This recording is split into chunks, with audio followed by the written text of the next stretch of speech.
Mass Effect 3 is a brilliant game, until you reach the last half hour or so.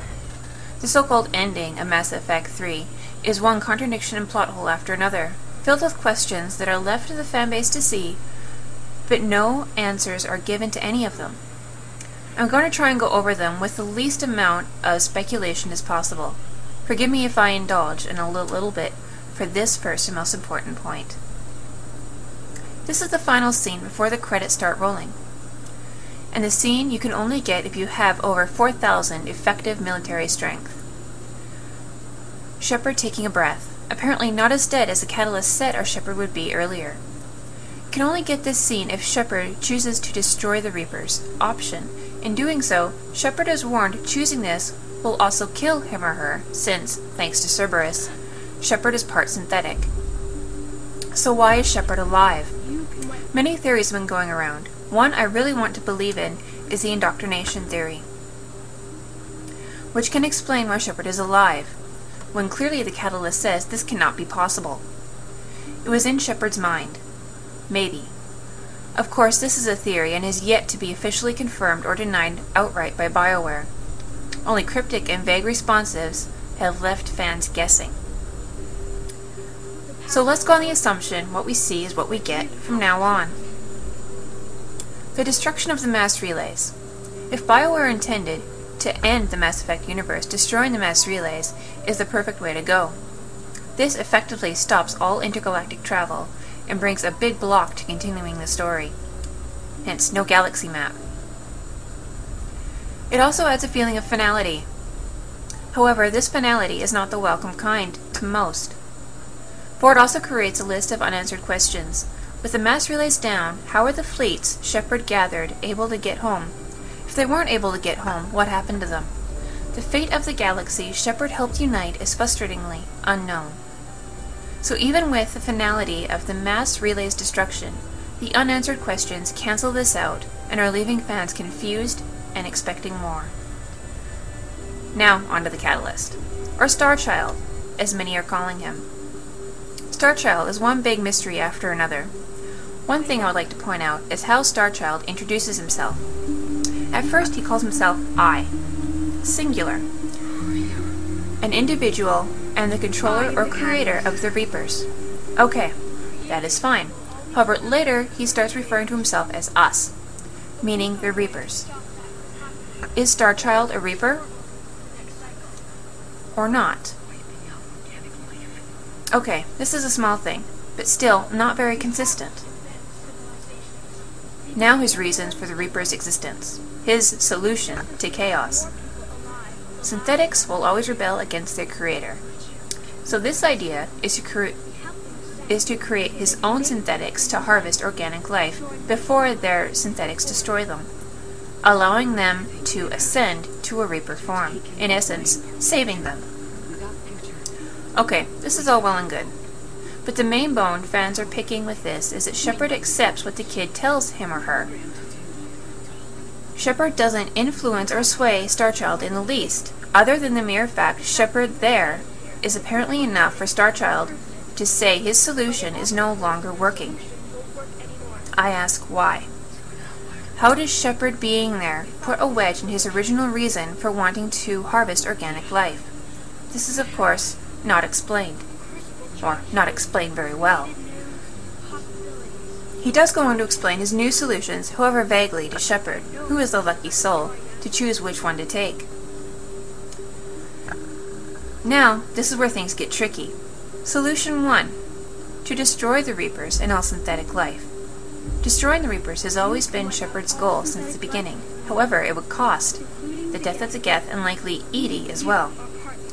Shepard, of course, is previously said to is also part synthetic, so it would mean Shepard's death as well. Starchild warns against using this option, saying that chaos would return. In the cutscene, it shows Anderson choosing this option. The game also tries to tell you this is the Renegade option, with its red colors. However, Anderson is not a Renegade character. Power is not his motivation. Still, this choice costs more than just Shepard's life.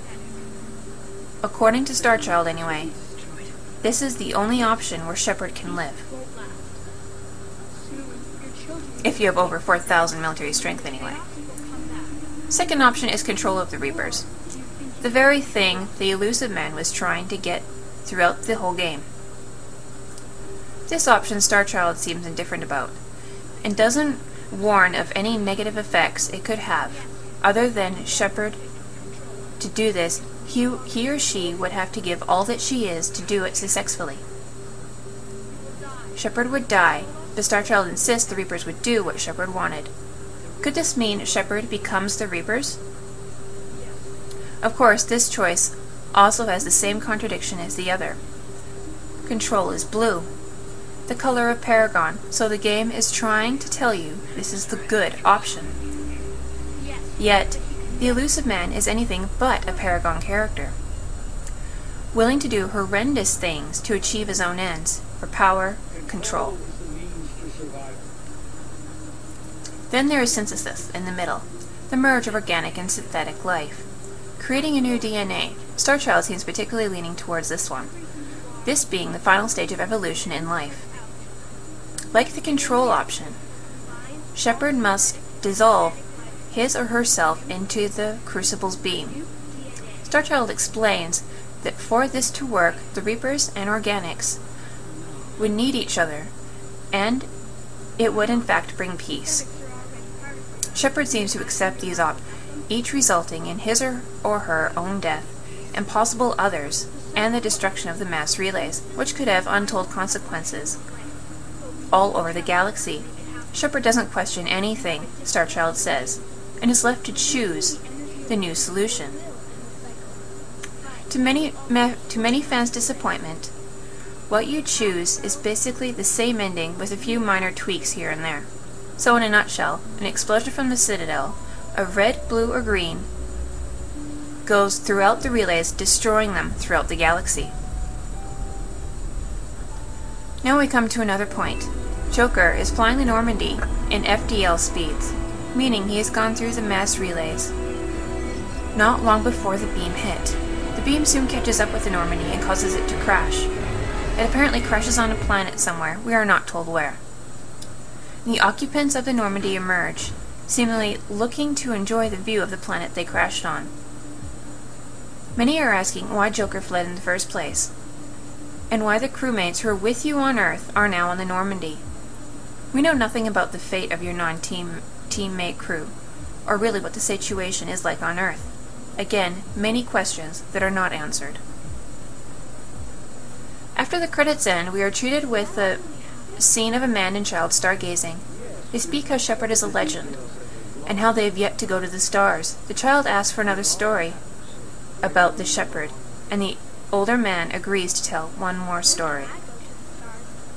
In conclusion, I want to believe this is being considered for BioWare, that there are too many inconsistencies to accept the validity of their ending. So again, I say Mass Effect 3 is a great game, and I am happy to continue playing the game, even though the ending could use a lot more polish and detail. Since other than the ending, I can find little else wrong with any aspect of gameplay, story, or characters. Your thoughts are always welcome. This is BioWare Kaiser signing out, and tell me what you think. Do my points have any weight whatsoever?